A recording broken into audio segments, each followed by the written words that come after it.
This week on Art on the Air is pleased to have award-winning author David Hoppe return to share his satiric novel, Mondo Potus. Next, we speak to Towle Theatre's new Associate Director, Christopher Place, who's also appearing in Murder Ballad, opening July 7th. Our spotlight is on Chicago Street Theater's gender-bending version of Shakespeare's Julius Caesar, opening July 14th.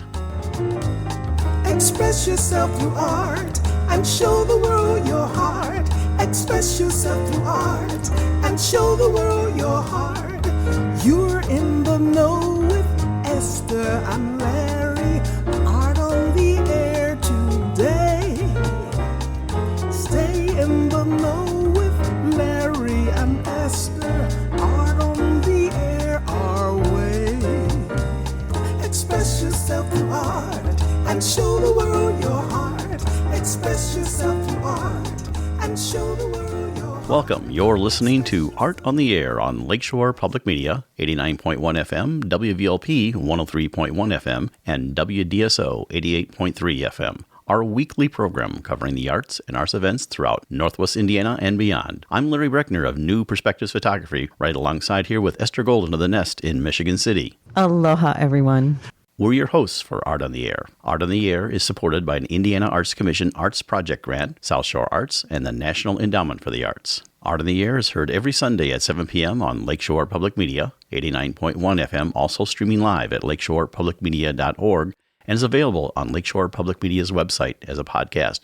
Also heard on Friday at 11 a.m. and Monday at 5 p.m. on WVLP 103.1 FM, streaming live at wvlp.org, and Tuesdays at 4 p.m. on WDSO 88.3 FM. Our spotlight interviews are also heard Wednesdays on Lakeshore Public Media. Information about Art on the Air is available at our website, breck.com/AOTA. That includes a complete show archive, spotlight interviews, plus our show is available on multiple podcast platforms, including NPR One. Please like us on Facebook, Art on the Air, WVLP, for information about upcoming shows and interviews.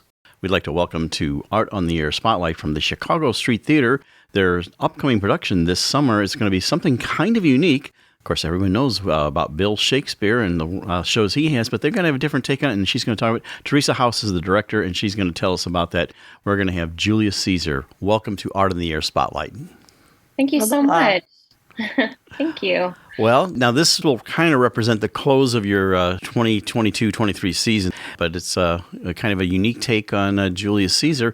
Everyone's usually familiar with it and everything, so tell us a little bit about your production, and we'll talk a little bit about you also. Sure.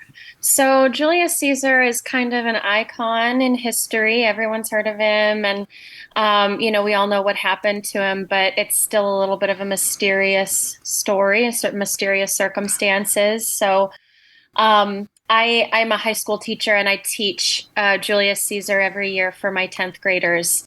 And so every year that I read it, I get a little more out of it. And so kind of wanted to explore a little different side to Julius Caesar.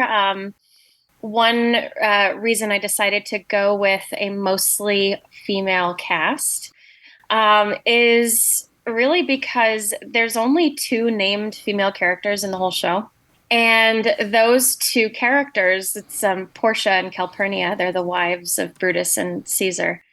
And they seem to just know way better than everybody else, kind of like how dangerous this is. And my students and I like to joke, we should have all listened to Portia. We should have all just listened to Calpurnia.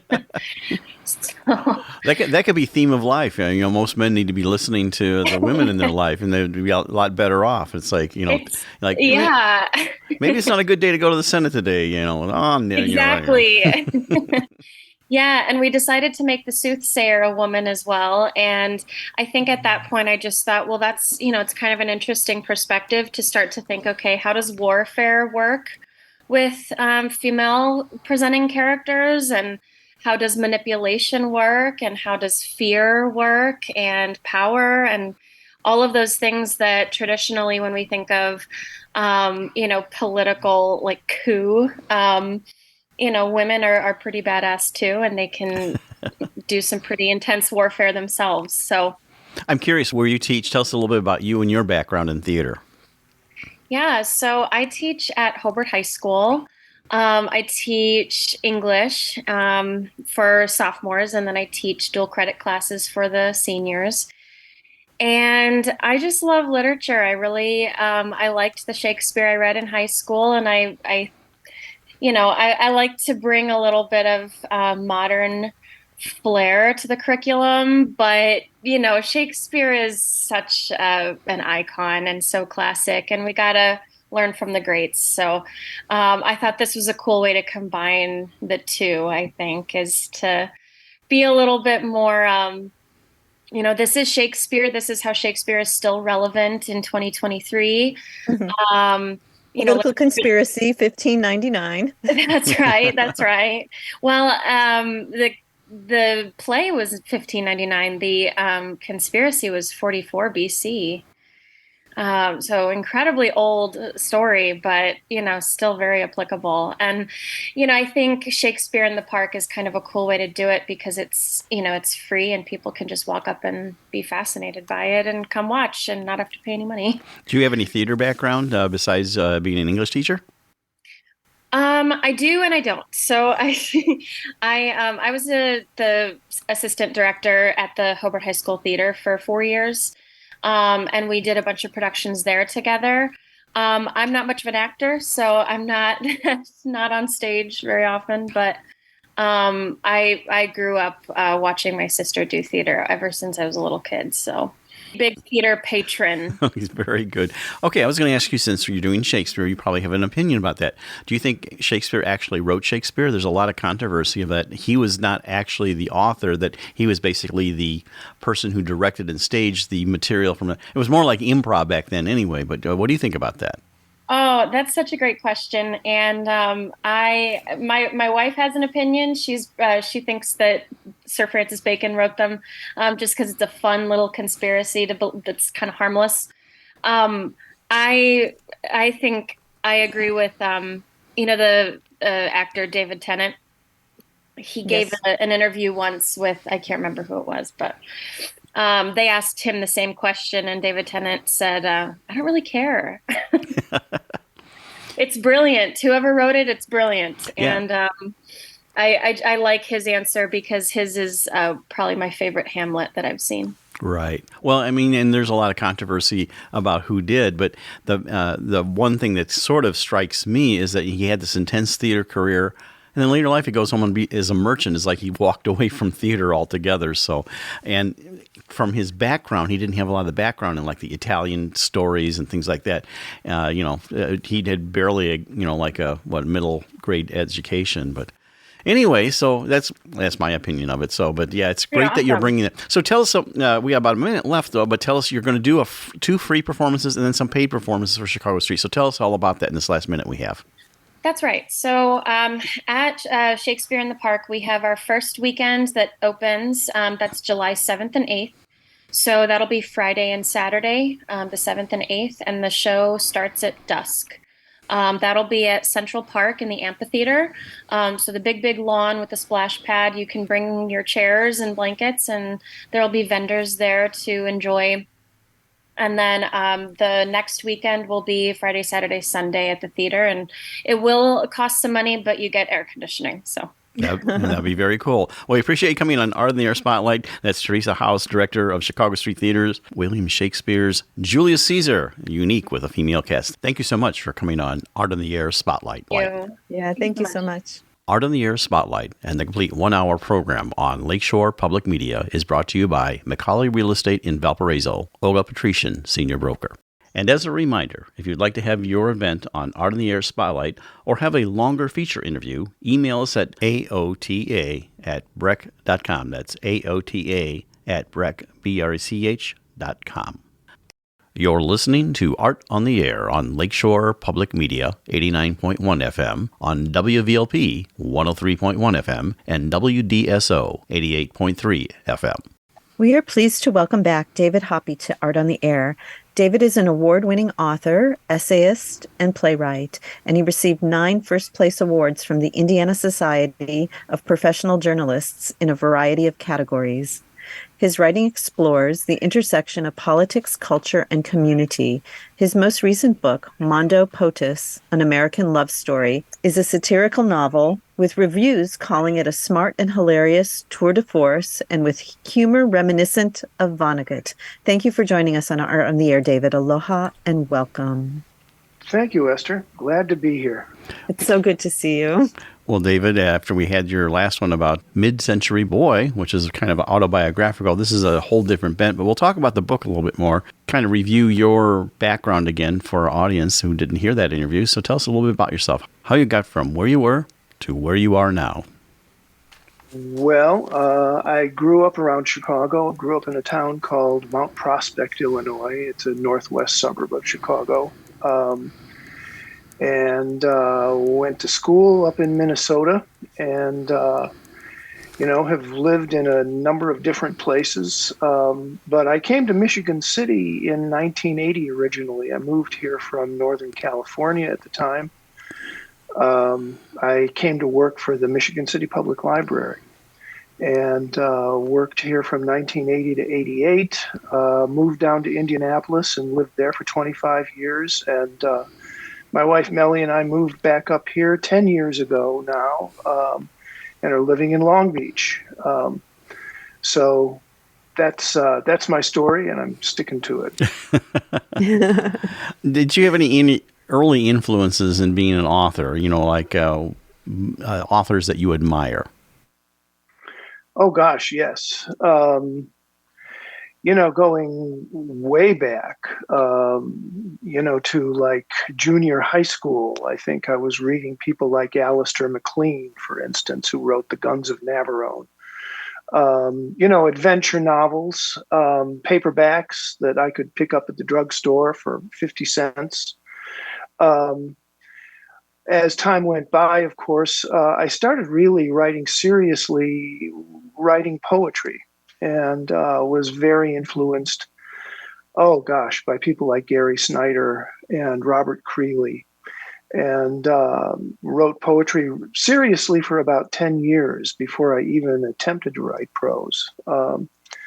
But over time, began being interested in a variety of different writers, really. Raymond Chandler and Dashiell Hammett continue to be big influences. Philip K. Dick in science fiction, is somebody that I've read extensively. Love Saul Bellow, of course. You name it. I mean, I've just finished reading Carl Sandburg's 4-volume biography of Abraham Lincoln during the Civil War. Wow. And that, it seems to me, is kind of like the Grand Canyon of American letters. So I think, I would say what any writer would probably tell you, which is that I've read widely, been influenced by lots of different people. And try to keep 2 or 3 books going at a time. Do you find that difficult to try to jump from one book to another? Not necessarily. I'll be reading, fiction on the one hand, nonfiction on the other, and, some movie star biography as well. So, they all have their own niches, and they all speak to me in different ways. Most recently, for instance, I've been reading a lot of Jim Harrison, who originally was from Michigan, and wrote poetry, fiction, and nonfiction. I find that inspiring because I try to cross genres quite a bit myself. So, David, how do you pick your books? Do you just go to the library and peruse? Do you read the New York book review recommendations? What leads you to your books? That's a great question, Esther, because I'm a browser. I think one of the things that we've really lost with our new technology and online consumerism has really been the art of browsing. I used to love, when I was in college, going into our local bookstore, which was called The Hungry Mind, And I could spend a couple of hours easily in there just browsing the various shelves. And it was through browsing that I discovered a lot of things that I didn't have any idea I was interested in going in. Yeah, so I'm a big believer in browsing. I love to go to the public library and just kind of like peruse the stacks. I like not necessarily having an agenda or knowing what it is I'm going to be reading next until I put my hand on it. I have a good friend who gives me his London book reviews, and so I read that like Oh, a wow, book, yeah. and I feel like I've like explored so many novels. Those reviews are just so concise, so and leads me to Sure, the novel. reading book reviews is a great way to get information, and not just about books that you may want to read, but general information. Yeah, it's true. So, in moving from Mid-Century Boy to writing this, and which is, like I said, really a satirical novel, tell us a little bit about what brought you to want to write it before we talk about it, and you also have some excerpts from it. It was a newspaper article. I ran across an article in The Guardian. This was about 4 years ago, about a trailer park in South Florida that was located on the beach. I believe it was called Briny Breeze. What a great name. Those folks were interested in selling their property. And they actually made an appeal to the Trump Corporation to see if possibly there'd be an interest in the Trump company acquiring what they thought was, a rather attractive piece of beachfront property. Nothing ever came of that, but as I was reading it, it just struck me that it would be a great location for a presidential library. The idea of locating a presidential library on a stretch of South Florida coastline kind of captured my imagination. And I began thinking about this place that in my book is called Salty Shores, and becomes the first sort of abortive effort to create a presidential library in the year 2054 for a 3-term president whose daughter, Luscious, is about to succeed him for a 4th term yet, so creating a kind of dynasty. But there's an issue, which is sea level rise. And the folks in Salty Shores, while they're able to sell their land to a president for a presidential library, are able to get away with it because they're going to, be rewarded for the fact that sea level rise isn't going to affect them anymore. The president, however, has to, find a new alternative for his presidential library. And so an aircraft carrier is ultimately selected because it will evade the risks of sea level rise. It can simply set sail. And so Mondo Potus is a novel about the creation of a presidential library on a decommissioned aircraft carrier, the former USS Gerald R. Ford, which was, by the way, a real aircraft carrier and still is for all I know. But this, of course, as I say, takes place in 2054, and it's told from the point of view of the presidential librarian, a fellow named Duke Mutz. So, David, I have to ask, is it at a dinner party and you discuss names, or are these names all from your own, your own imagination? Or yes. Yeah, all the names in this book are my own creations. Yeah. I have to take responsibility for them. Total responsibility. Yeah. And yet it alludes to it's obviously fiction, but it alludes to events that sometimes we're going through are based on a little bit of the history as if you project it out in the future, and very interesting. Maybe this would be a good time to maybe read a section from that, and then maybe we'll come back and do something and give our audience a flavor of what you're doing. Mondo Potus. I'd be happy to. This is, as I mentioned, the narrator's name is Duke Mutz. He has hijacked the presidential library, the aircraft carrier, and he is sailing it around in circles in the South Atlantic Ocean. And he's speaking into a tape recorder, telling his story. hour by hour, while he waits for his wife, Luscious, who is now the president, he waits for her minions to come and kill him for having stolen the aircraft carrier. How he gets to that point is the story of the book. But before we get to that point, I'll read from hour number 3, which is called A Prayerful Moment. My name was one of the first things Potus liked about me. Early on, he seized upon the yin and yang of it, calling me Duke if something made him glad or amused, and Mutz when he felt the media or so-called elites were out to get him. It didn't hurt that he assumed I was named after John Wayne, known to all who loved his movies as the Duke. Potus insisted on this notion for as long as he lived, introducing me to everyone, from foreign dignitaries and oligarchic billionaires to crippled children and Venezuelan war widows as being, my guy, he's named after a movie star. Not that I in any way resemble John Wayne. As Potus's son Wilhelm, better known as Billy, once hissed in a fit of sexually thwarted pique, I look like a second-string second baseman. I'm not sure if he had a particular player in mind, but comparing my looks to those of a light-hitting infielder is probably fair. Not bad for a librarian. Ask anybody what a librarian is supposed to look like, and the 1950s come to mind. A blue-haired lady, her glasses attached to a decorative chain, wearing a cardigan sweater and sensible shoes. I used this stereotype to my advantage, made myself a pleasant surprise at professional gatherings. Luscious certainly liked me well enough.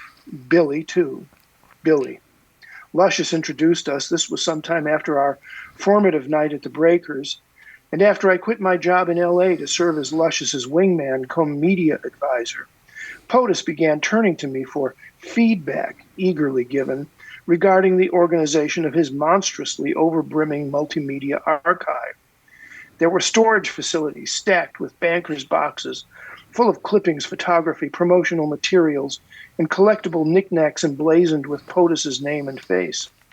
I waded through a swamp of magazine covers, tabloids, videos, cassettes, and discs, masses of audio tape, even oil paintings, trophies, and a cookbook featuring recipes for dishes I doubt Potus ever tasted, like Darjeeling Vesuvio and the cayenne-inflected oysters out loud. Billy had been abroad trying to secure the rights to some coastal property in American Samoa for a real estate development aimed at retired surfers. He was sunburnished and bearded when we met, wearing an adventurer's khaki shirt with buttoned epaulets on his shoulders. Where's the sand dune, he told me. I see a dream. As you know, Billy and Luscious were half-siblings born of different mothers. Billy was slightly younger but more guarded. His father's success seemed to transmit a low-decibel buzz, like an invisible dog fence across the horizon of Billy's aspirations, intermittently jolting him into fits of paranoia and self-loathing. Cocaine didn't help, nor did the frequent microdoses of LSD he hoped would rewire his brain and emulsify the shadow Potus cast over his self-regard.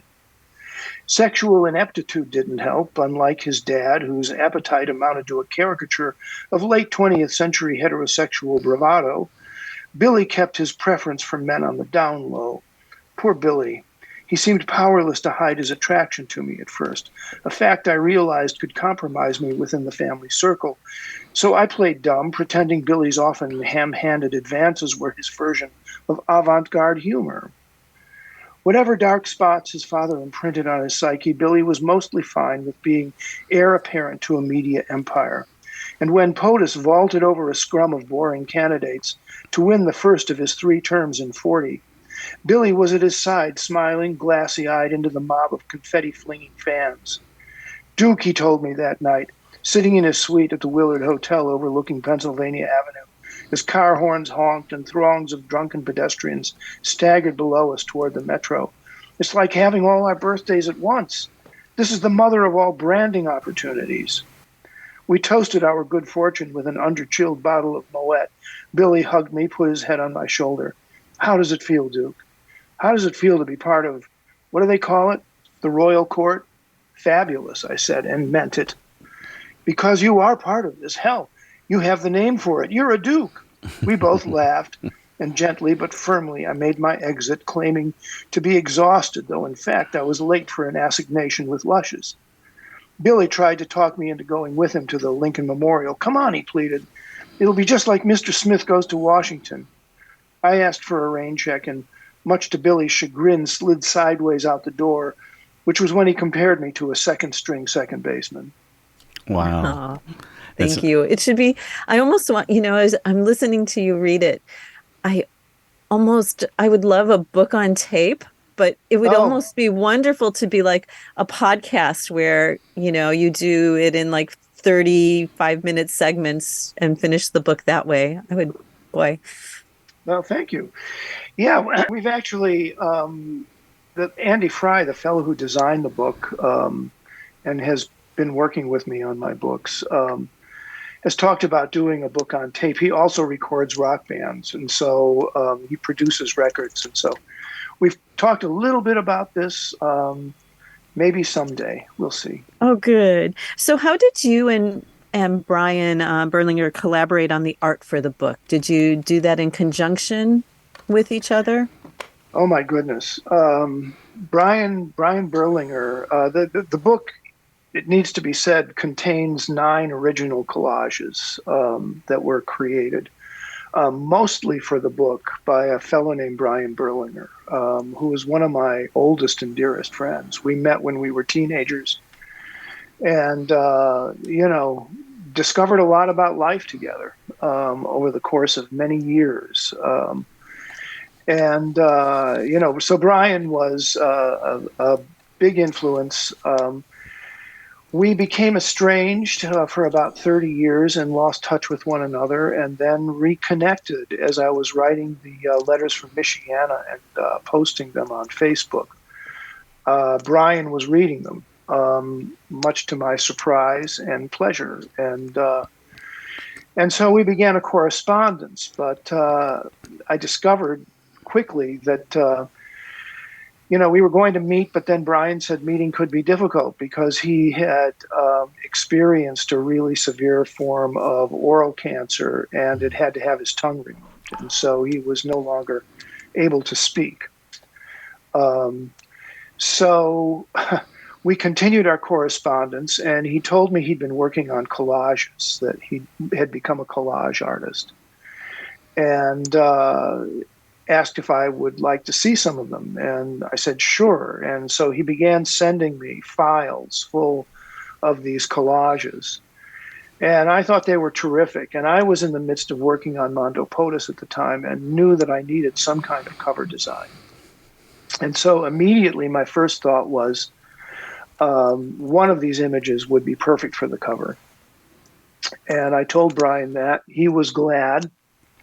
And but he continued to send me more images in case there would be one that I would like better. And what ended up happening was that I liked so many of them that I wanted to actually incorporate them into the book itself.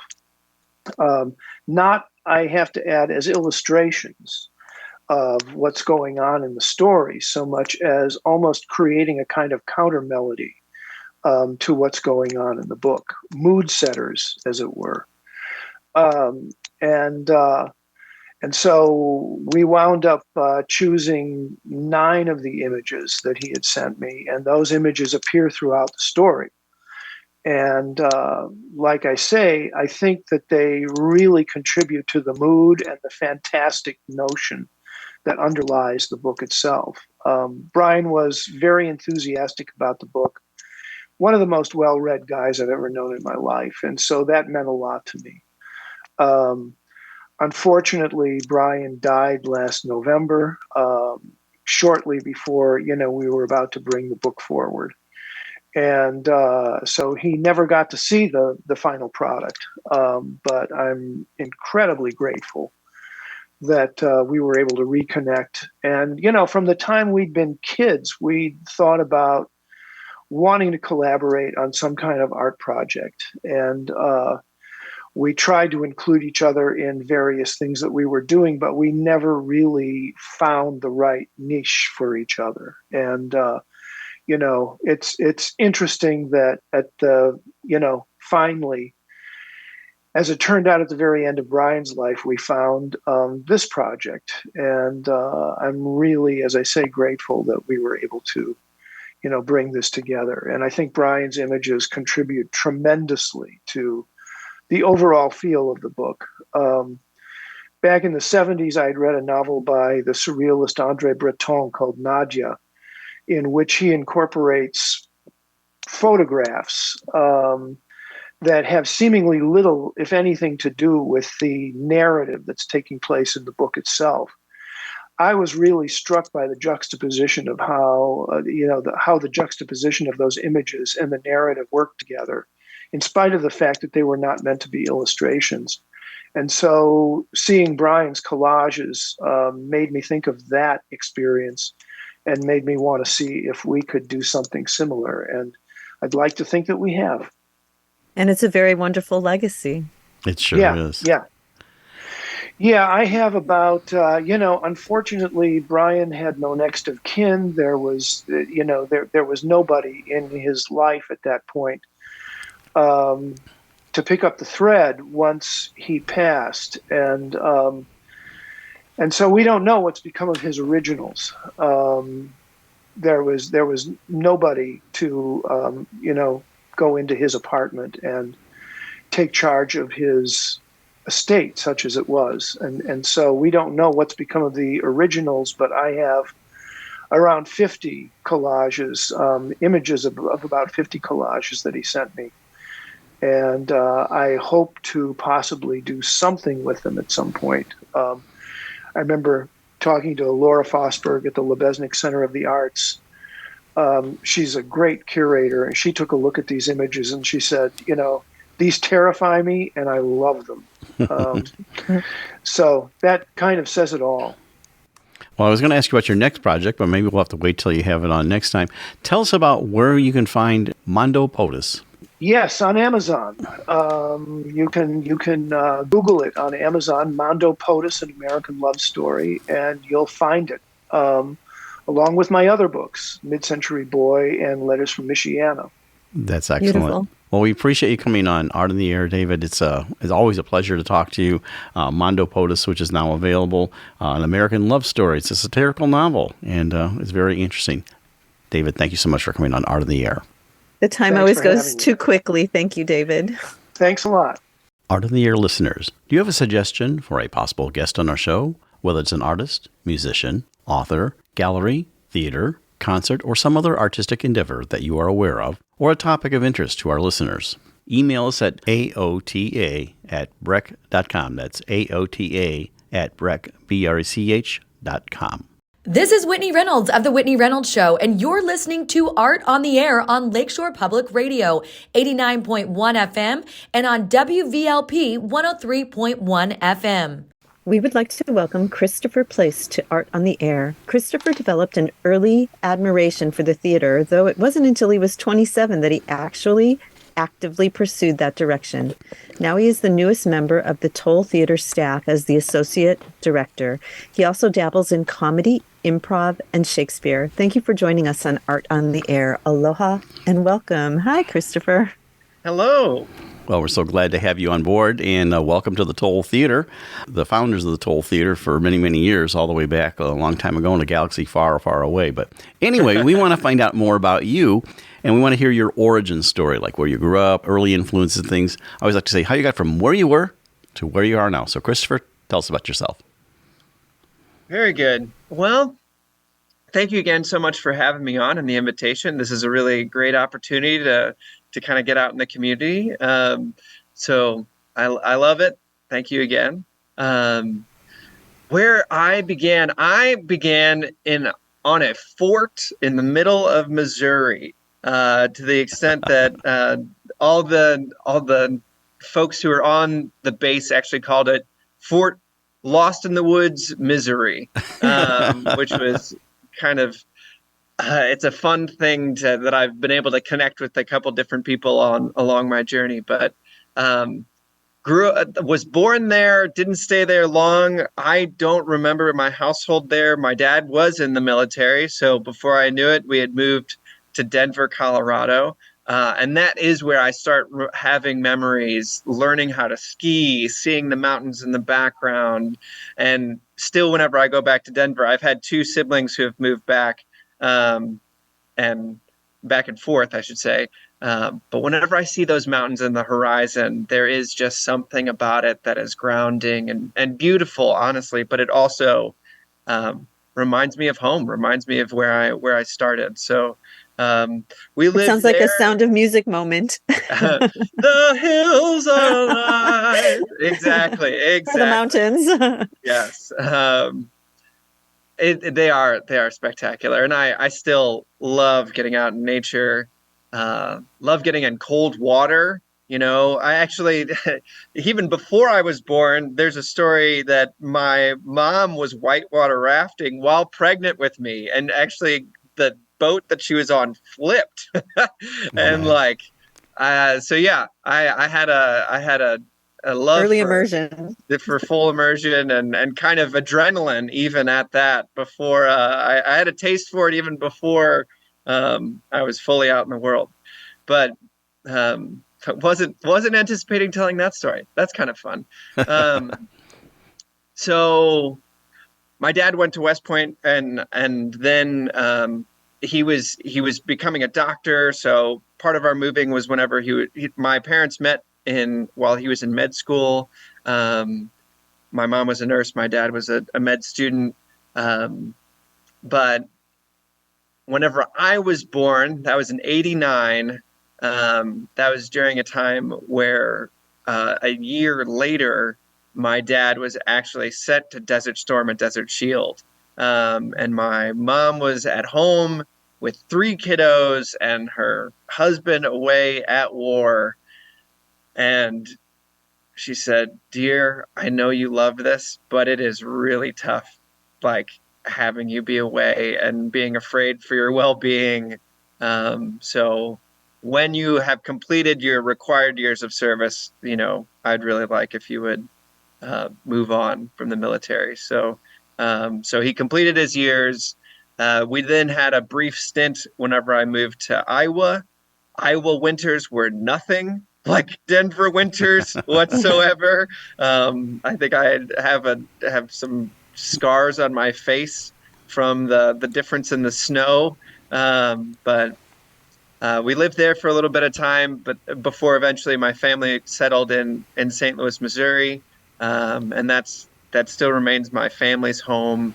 But whenever it comes to the arts and singing and you mentioned Sound of Music, that is still one of the VHSs. It's a double VHS that still lives in my parents' basement. So I grew up on Sound of Music. My dad, he will tell you he is not a singer, but he was a busy doctor, and even whenever he would come home late at night, he would start from the youngest, and he would take each of us in his hands and bring us to the rocking chair in my parents' room, and he'd rock us and sing us do, re, mi, fa, sol, la, ti, and my favorite things. He would, and yeah, and it's interesting, as I've been training my voice more and more, and even my speaking voice. My dad, God love him, and I know God does, vocal fry, monotone, he's not tone deaf, but definitely not a professional singer. But it meant that was some of my favorite minutes of the day, is being held by my dad as he'd sing us a lullaby. Wow. Such a precious memory. Surprised he didn't sing Edelweiss. So in all the traveling you did, and I'm assuming, I don't know what the age difference is between you and your siblings, but did you have theater in high school or elementary school? And did you and your siblings, did you sing together? No, besides at church. so I was in the first pew family. That was my family. We showed up, we dressed up, you know, we carried a handkerchief and comb in our pocket because that's what men do is and so if you really wanted, and my dad was military, and so if you did the thing, dressed nice and had your shoes tied and your shirt tucked in, like then you were able to get the praise from dad.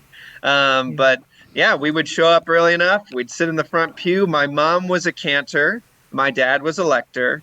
And so we were always constantly being there early and showing up, and we sang together in the pews and we sang out loud. And I loved that. And that's still one of the things that the church has the corner on the market for participation in arts. No matter what level you are, there's something about when people just let go of their inhibitions and let go of their judgments and just start breathing and intoning together. And it's something that if I have a dream for the Towle, it would be to be able to capture just a part of that magic and have people feel welcome to join in the arts and participate together, because it's primal, it's powerful. So it's healing. It's totally healing. Talk about belonging, or it's, oh, God bless Joe over there in the pew. He can't sing a lick, but he sings out all the greatest, and he belongs. He has a place, and if you have strong song leaders, if you have hymnals, then, people learn how to read music. I also took piano lessons for 10 years. My mother's father was a piano player, actually, in a big band in a small town, Perryville, Missouri. And so he had a piano in their household. My mom grew up playing piano, so she was insistent that all 5 of us kids learned how to play piano. So I took piano lessons for at least 10 years. It was over 10 years. But yeah, so I'm fortunate that I learned principles of reading music, of tempo, of even like having an ear for things, knowing when I'm on or off a note. But yeah, those are kind of my early musical or musicality trainings. But my family was patrons of the arts. We were a family that would, when Christmas came around, we were always looking for a show to go to. So that was a tradition that we'd have, and whether it was Trans-Siberian Orchestra or Mannheim Steamroller, or we would go to like a recreation of the Christmas Story, which it's funny to be living in the town now where that was based out of. It was based on Hammond, is what I found out. But it's, so we were always patrons of the arts. And actually, this is a very cool part of my story. My dad's favorite musical was Godspell. Oh. And anytime Godspell was in town, it didn't matter if it was Christmas season or whatever, he always found a reason for us to be able to go to Godspell. And so you've seen many versions. I've seen many versions. And whenever the little turn back, oh man, happens, like turn back, oh man, I was a 13-year-old maybe. I don't know. It was in that like super, super awkward stage, but there's a moment where the actress flirts with the crowd and with her big boa scarf, and she found me in the crowd, and I was beat red, just completely like hot, embarrassed, like, but loving it at the same time because I got to be in the show. But I had such affinity for that show that a dream role of mine was always either to play John or Jesus. You're listening to Art on the Air on Lakeshore Public Media 89.1 FM, on WVLP 103.1 FM, and WDSO 88.3 FM. And being born with the name Christopher, my parents were always very clear. Christopher means Christ bearer. And so I thought, you know, for a long time, I will admit, I had a Messiah complex. I was like, I'm meant to bring, you know, goodness and righteousness and wonderfulness into the world. I am the next one, you know. And so, yeah, especially that role of Jesus and being able to like play that role was something that So have you auditioned for that role? So in the fall right before my 33rd year of life, the spring of my 33rd year, there was an audition posting for a local theater that was doing Godspell. And I showed up. They had no idea who I was. I walked in and I saw the two people at the audition table turn and look at each other and then look back at me. And it was confirmed that I walked into the room and they're like, I think we found our Jesus. I got to play Jesus. That's great. And you know what's interesting about Godspell is that you can see the productions can be so different in how they're structured. You know, in terms of, I worked on a production where they did it around a theme where it was like athletic, where the Jesus was in a referee costume and everyone. When I directed it twice, once, this was kind of earlier on, I did it very much in LeMay and things like that in material. Second time I did it on a circus theme, you know, where the Jesus character was a ringmaster. So you can do so much with that show and expand out on that. So, well, let's talk about how you, before we move on to your role at Towle, no pun intended, but what other theater you did. You know, we got you up through playing piano and everything like post-high school studies and however you got into theater. So I was in one musical in high school. My sister, her senior year, she was 2 years older than I was a sophomore. I had just gotten my license. She was like, I'm going to audition for our musical. And I grew up in St. Louis. In St. Louis, we have, or at least whenever I was growing up, there was like 18 single-gender Catholic high schools in town. So she was at one, I was at one, but I auditioned for her show. And what was really unique about that, I was always an athlete. I was always on a team, ice hockey or roller hockey throughout the year. But I could make her rehearsals because they didn't happen right after school. So I would get out of school, I would go to roller hockey practice, I'd go home, I'd have dinner with my sister and our family, and then we'd get in a car, we'd go pick up two other folks, then we went to her school, then we'd rehearse, then we'd get back home, then I have no idea how I did homework. But but that was the first musical I was in, and I was one of three. So I think the cast was 25 individuals. There were 2 male roles, and I was the third male. So I had no spoken lines. I was in the ensemble, but there was not a male part written in the show. So I ended up being a mute male face most of the show. That was my first musical experience, as I was just basically a male prop who danced. What musical was it? It was called Found and Forgiven. It was a show that was written specifically for this theater because they wouldn't get male auditions. So it was an all-female version besides basically a father figure of the prodigal son story. Excellent. So there's your first theater experience. How did you move on from there?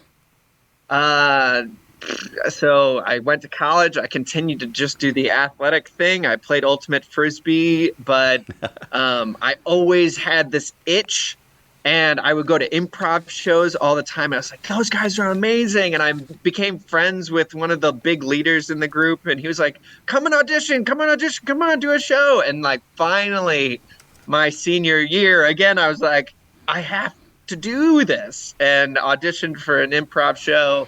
I did one improv show, which was, it was like, I think we did 2 weekends of shows.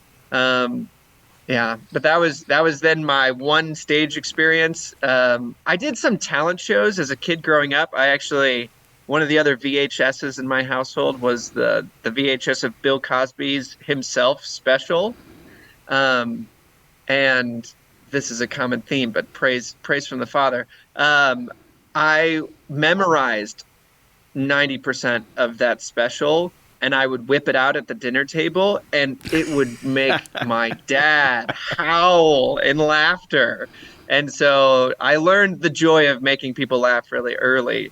But again, so I did the improv show. That was amazing. But then I got out of it and I was dark.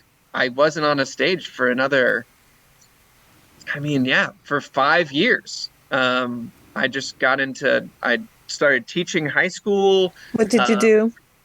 I was teaching high school and working with their student government, and I was coaching their ultimate frisbee team, and I was doing way too much. So I burnt myself out in 1 year, and then moved on to campus ministry. I was working at a Catholic church that served the campus of Washington University in St. Louis, their campus and their students. And again, I was singing in the choir. I would sometimes lead music on our Tuesday or Friday masses. But again, I wasn't actually on stage. I wasn't actually acting and doing what I saw in those theater kids. I was like, they got something. I don't know what it is, but they just have this freedom of expression that I want so bad. So I talked to people. I had a Rocky Mountain High John Denver moment where I was born in the summer of my 27th year, coming home to a place I'd never been before. I put yesterday behind me, and I was like, I need to do this. If I don't try, I am going to regret it for the rest of my life. So I turned 28 in Chicago as I moved up here. I got into improv classes. I started doing stand-up. I found that was really hard and was like, man, it's tough to write your own material and perform it. So then I found a musical down at the Monroe Theater Guild. I did Jesus Christ Superstar. It wasn't quite Godspell, but I was like, that's close. So my parents came up and saw that. I found I loved singing and dancing. I got roped into this amazing Shakespeare show where they trained an ensemble of us to be prepared to play any of 10 roles for a Hamlet, so that the night of the show at the bar, we would draw cards to decide who would play what role. Wow. It was incredible. Oh, that's so fabulous. It was like a Shakespeare, but it was constantly recast and re-updated, and it was gender blind, race blind. We just had to do it, which was amazing. But then I started living with the folks who I was doing that Shakespeare with, and one of them was the music director, the go-to music director here at the Towle. And for their Christmas show of 2019, they could not find their leading man. And I had seen a couple of their shows, and I was like, the Towle is way out of my caliber of skill to be able to perform on their stage. But Elizabeth was like, Christopher, I think you can do this role. I think you do really great in it. So that was my invitation to come to the Towle and perform with them. And I fell in love with Jeff and Kevin. I fell in love with the Towle. But then the pandemic hit in 2020. And so I was a whole reset. I took 5 steps forward and then 7 steps back. But I stayed in touch with Jeff and Kevin. They then cast me in this show, Murder Ballad, for this summer, and I was living up in the northwest suburbs of Chicago, working manufacturing. That's what COVID landed me in. But I just sensed that there was a real invitation to come and be a part of this community. So I reached out to Jeff and Kevin. I said, hey, I would love to do this show, but I'm going to need to move down to Hammond and find a job. And Jeff's eyes lit up because he said, we were just talking about hiring you. And that's how I landed. Oh, boy, that's a moment. That's very kismet. Well, we have just a couple minutes left, but tell us briefly what you'll do as associate director, and then talk real briefly about the show dates, and everything like that. Great. So associate director, my role is to get trained in all the administrative elements of the Towle Theatre so that next year, Jeff and Kevin, they can just do the fun stuff. They want to just direct, just do all the theater stuff that they love so much. And that's going to be the biggest part of my role. But eventually I'm going to need to learn how to hire on some more folks and keep this thing going. But the show that we're putting on the 2 weekends after 4th of July, so 7, 8, 9, although the 9th is now sold out, and July 14th, 15th, and 16th is called Murder Ballad. It is a dark and sexy rock opera, which means we're just going to have 4 of us singers singing the entire time. There's only 3 spoken lines in the whole show, and it's called Murder Ballad. And it's about a love triangle that's gone wrong. And it's a completely sung-through musical. Completely. Well, anyway, we appreciate you coming on Art in the Air, sharing your wonderful story, Christopher. It was fantastic. Yes, thank you so much for having me. Christopher Place, he's from the Towle Theatre, the new associate director, but you can catch him in Murder Ballad, and it's coming up in July this weekend. Thank you so much for coming on Art in the Air. Thank you. Thank you very much for having me. It's such a pleasure. Thank you. We'd like to thank our guests this week on Art on the Air, our weekly program covering the arts and arts events throughout Northwest Indiana and beyond. Art on the Air is heard Sunday at 7 p.m. on Lakeshore Public Media, 89.1 FM, also streaming live at lakeshorepublicmedia.org, and is available on Lakeshore Public Media's website as a podcast. Art on the Air is also heard Friday at 11 a.m. and Monday at 5 p.m. on WVLP 103.1 FM, streaming live at wvlp.org, and Tuesdays at 4 p.m. on WDSO 88.3 FM. Our Spotlight interviews are heard every Wednesday on Lakeshore Public Media. Thanks to Tom Maloney, Vice President of Radio Operation for Lakeshore Public Media, and Greg Kovach, WVLP's Station Manager. Our theme music is by Billy Foster with a vocal by Renee Foster. Art on the Air is supported by an Indiana Arts Commission Arts Project Grant, South Shore Arts, and the National Endowment for the Arts. We'd like to thank our current underwriters for Lakeshore Public Media, McCauley Real Estate in Valparaiso, Olga Patrician, Senior Broker. And for WVLP, Walt Reidinger of Paragon Investments. So we may continue to bring you Art in the Air. We rely on you, our listeners and underwriters, for ongoing financial support. If you're looking to support Art on the Air, we have information on our website at breck.com/AOTA, where you can find out how to become a supporter or underwriter of our program in whatever amount you are able. And like I say every week, don't give till it hurts. Give till it feels good. You'll feel so good about supporting Art on the Air. If you're interested in being a guest or send us information about your arts-related event or exhibit, please email us at aota@breck.com. That's aota@breck.com, or contact us through our Facebook page. Your hosts were Larry Breckner and Esther Golden, and we invite you back next week for another episode of Art on the Air. Aloha, everyone. Have a splendid week. Express yourself through art and show the world your heart. Express yourself through art and show the world your heart. You're in the know with Esther and Larry. Art on the Air today. Stay in the know with Larry and Esther. Art on the Air our way. Express yourself through art and show the world your heart. Express yourself through art and show the world your heart.